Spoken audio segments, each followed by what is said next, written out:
आज की क्लास में हम लोग एक्सरसाइज 2.1 का क्वेश्चन 2 सॉल्व करेंगे। ठीक है, लेकिन सबसे पहले हम लोग अपना क्वेश्चन रीड करेंगे, देन फिर हम लोग अपना क्वेश्चन सॉल्व करेंगे। ठीक है, तो सबसे पहले हम लोग अपना क्वेश्चन पढ़ लेते हैं कि हमारा क्वेश्चन क्या कहता है। तो हमारा क्वेश्चन कहता है right the coefficients of X square in each of the following. मतलब ये कि जो क्वेश्चंस हमें गिवन है, इन क्वेश्चंस में हमें एक्स स्क्वायर का जो कोफिशिएंट है वो हमें लिखना है। ठीक है, लेकिन इन क्वेश्चंस को करने से पहले हमें एक चीज का पता होना चाहिए और वो चीज है कोफिशिएंट, कि व्हाट इज कोफिशिएंट, कोफिशिएंट होता क्या है। ठीक है, अब मैं आपको एक एग्जांपल से समझाता हूं। मान के चलो मैं एक नंबर लिखता हूं इस तरीके का, राइट, 2x। अब 2x में जो 2 है वो एक कांस्टेंट वैल्यू होती है और x जो है वो एक वेरिएबल वैल्यू होती है।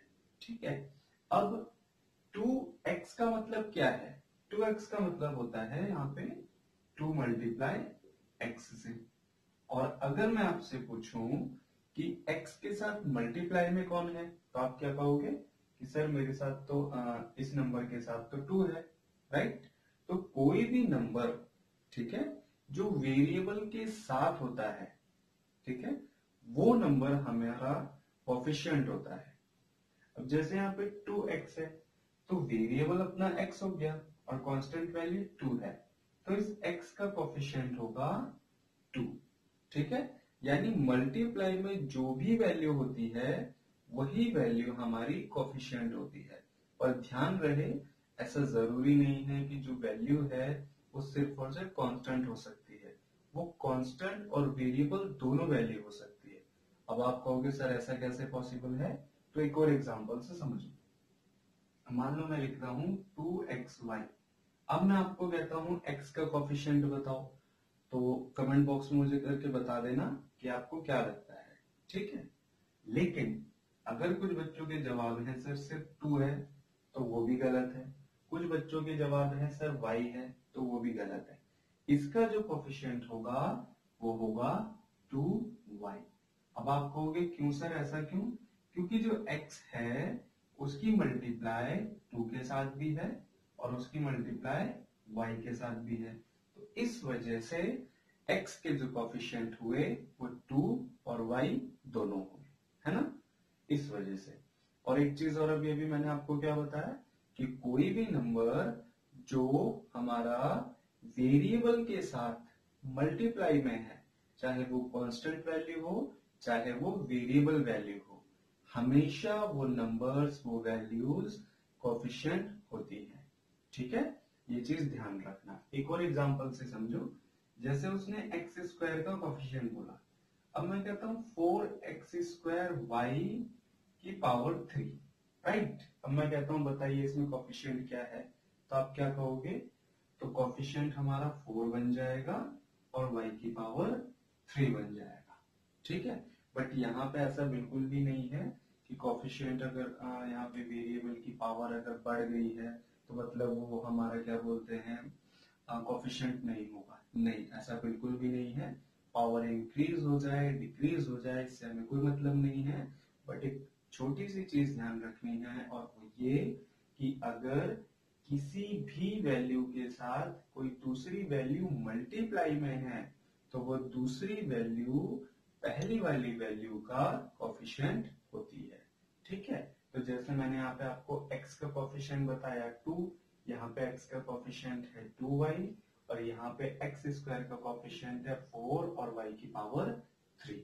तो वैसे ही हमें क्वेश्चन में देखना है कि x स्क्वायर का कोफिशिएंट क्या है, मतलब कि x स्क्वायर के साथ में मल्टीप्लाई में कौन सी वैल्यू है, कांस्टेंट वैल्यू है या वेरिएबल वैल्यू है या कांस्टेंट और वेरिएबल दोनों वैल्यू है। ठीक है, तो ये दो चीजें हमें तीन चीजें हमें देखनी है, राइट। तो अब हम अपना क्वेश्चन कर लेते हैं। सबसे पहला फर्स्ट क्वेश्चन पे आ जाओ। अब फर्स्ट क्वेश्चन पे हमारा क्या बोला है, एक्स स्क्वायर है। अब एक्स स्क्वायर के मैंने आपको क्या बताया, मल्टीप्लाई में, बट यहाँ प्लस में 2 है, प्लस में x है, तो इससे और इससे हमें कोई मतलब नहीं होना चाहिए और ना होगा। क्यों? क्योंकि कोफिशिएंट का मतलब होता है मल्टीप्लाई वैल्यू। ठीक है, तो एक्स स्क्वायर के साथ तो कोई वैल्यू नहीं है, तो कंसीडर क्या कर लेंगे? 1।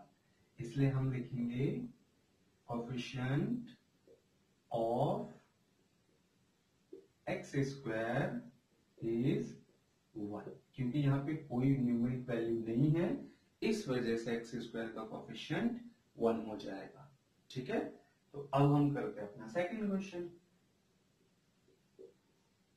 अब यहाँ पे एक्स स्क्वायर है, यहाँ पे माइनस लगा है, फिर 2 लगा है, फिर प्लस एक्स की पावर 3। प्लस वाली वैल्यू से या इधर वाली वैल्यू से हमें कोई मतलब नहीं है, हमें सिर्फ और सिर्फ अपनी मल्टीप्लाई की वैल्यू चाहिए। तो हम क्या काम करेंगे? एक्स स्क्वायर के कोफिशिएंट का वैल्यू देखेंगे। तो हम यहाँ पे भी लिखेंगे coefficient of X square is -1, right? क्योंकि एक्स स्क्वायर के साथ कोई वैल्यू नहीं है, तो कंसीडर एज 1। और क्योंकि ये जो नेगेटिव वैल्यू है वो वैल्यू भी कंसीडर की जाती है। कैसे? तो इसको ऐसे समझो, ये जो एक्स स्क्वायर है ना, ये कुछ ऐसे बना था, तो ये ऐसे बन गया, राइट? यानी इसको मल्टीप्लाई किया तो ये आया, तो यानी हमारा जो कोफिशिएंट हुआ वो क्या बना? -1। इसलिए हमारा इस एक्स स्क्वायर का कोफिशिएंट -1 है। ओके, तो साइन भी हमेशा कंसीडर होते हैं, ये ध्यान रखना। अगर पॉजिटिव साइन है तो पॉजिटिव, नेगेटिव साइन है तो नेगेटिव। ओके, अब थर्ड क्वेश्चन करते हैं इसी तरीके से। अब यहाँ पे देखो एक्स स्क्वायर के साथ कुछ ये ऊटपटांग सी वैल्यू है, π/2, है ना? जब आप 10th क्लास में आओगे तो आपको पता लगेगा, इस जो ये वैल्यू है इसको पाई पढ़ा जाता है, इसकी अपनी एक वैल्यू होती है। जब 10th क्लास में आओगे या फिर आप अगर 10th क्लास में जाओगे जब, तो आप ये वैल्यू पढ़ोगे, इसको क्या, इसकी क्या क्या वैल्यूज रखी जाती हैं, कैसे सॉल्व किया जाता है, वो आगे का मैटर है। लेकिन अभी हमें सिर्फ और सिर्फ ये देखना है कि एक्स स्क्वायर की वैल्यू क्या है। अब एक्स स्क्वायर के साथ मल्टीप्लाई में ये वैल्यू है, तो क्या हो जाएगा कोफिशिएंट? जल्दी से बताओ कमेंट करके। Coefficient of X square is π/2। Okay, अब लास्ट क्वेश्चन हम इसमें देखते हैं। अब देखो हम क्या है, सारे क्वेश्चन में एक्स स्क्वायर की कोफिशिएंट देख रहे हैं, बट इसमें कहीं भी हमारा एक्स स्क्वायर है ही नहीं। अब जब एक्स स्क्वायर नहीं है तो उसका कोफिशिएंट भी नहीं होगा, तो इस वजह से जो कोफिशिएंट हुआ एक्स स्क्वायर का वो हुआ क्या? सोचो, कमेंट बॉक्स में बता देना मुझे। Coefficient of X square is 0। Why? क्योंकि जब एक्स स्क्वायर है ही नहीं तो उसका कोफिशिएंट भी नहीं होगा, मतलब 0 होगा। भाई सीधी सी बात है, अगर आपके पास मैं बोलूं कितने पैसे हैं जेब में और आपके पास पैसे नहीं है, तो आप क्या बोलोगे? 0 रुपीज, राइट? तो उसी तरीके से जब मेरे पास एक्स स्क्वायर ही नहीं है तो उसका कोफिशिएंट भी अवेलेबल नहीं होगा, इसलिए इसका जो कोफिशिएंट है वो 0 हो गया। ठीक है, तो आज की क्लास में सिर्फ इतना ही। क्लास अच्छी लगी हो और पढ़कर मजा आया हो तो लाइक कर देना, और नए हो तो सब्सक्राइब कर देना। ठीक है, तब तक के लिए गुड बाय।